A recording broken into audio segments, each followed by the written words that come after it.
now you spent around 10 years in the Indian football ecosystem, if I'm correct, right? 11, yeah. Okay, Okay, so so how how do would you you? think, how have you witnessed Indian football changing from the time that you've come, and how is it now compared to then? And do you think there could be things that could be improved or not? Do a lot of work with the coach education now with the AFF. I'm an instructor on the coaching licenses and on some of the committees for where we, looking to change some of the curriculum and stuff for different licenses and stuff.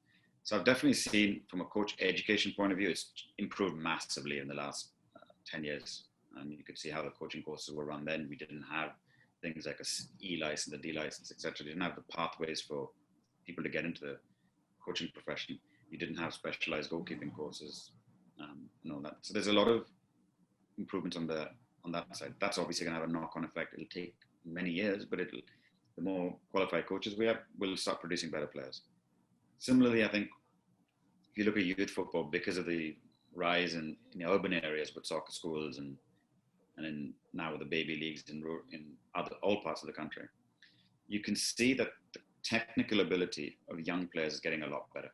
So if I looked at how the under-12s were at Lajong in 2011, and you look at under 12 players now, 10 years later, I think the level has definitely risen. And that's across the entire country. Mm. And you look at then, as you go up the ladder, you look at the fact that there is an under 15 league. There are some of the states have their own under 15 leagues and under 18 leagues. Obviously, Goa has it, Tasa Goa, and all these for many years. You could see that the level of players at that level is getting a bit better in terms of tactical understanding, etc.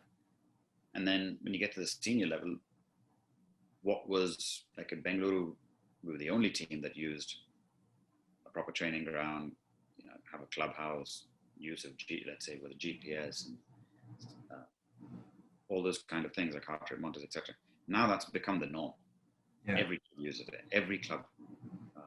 No one had a goalkeeping coach back in the I League in those days. Yeah. Now everyone has a goalkeeping coach. So everyone has a fitness coach. So there's a lot of things which have improved in that aspect of Indian football. The training grounds have gotten a lot better. The stadiums have become better. The actual playing surfaces have become much, much, much better.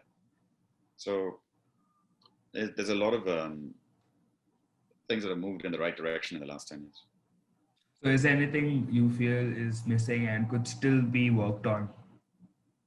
Yeah, definitely. I think where we were 10 years ago and where we are now is like there, but it probably should be a lot higher. And I think you always have to, just like when you're comparing your players, you have to compare yourself with other countries. I mean, yes, we've improved in 10 years, but let's say, for example, Vietnam or Thailand, someone who was in our sort of geographical area, similar in terms of, let's say, rankings of football, how much have they improved over the 10 years? So I think we should sometimes you compare yourself. Let's not compare ourselves to Germany or the UK or Japan yet or Qatar, but look at how some of those countries, where were they 10 years ago? And not just the easy way is just, let's look at their rankings, let's look at our rankings. I'm not talking about just the senior team. Look at every aspect. Look at under 15 levels, look at under 18 levels, look at infrastructure. What are the pathways for a kid in other countries? And what are the things we need to improve for the pathways for both players as well as coaches, for everybody in the sort of Indian football ecosystem? And then you plan for the next, 5-year, 10-year, 20-year plan. And I think we're a little bit lacking in that side of planning. We don't know what's going to happen year to year. Obviously, this year is a challenging year. Nobody knows what's going to happen. But we don't know what the pathways are going forward. And that, I think, is where we probably have to start improving quickly. Yeah,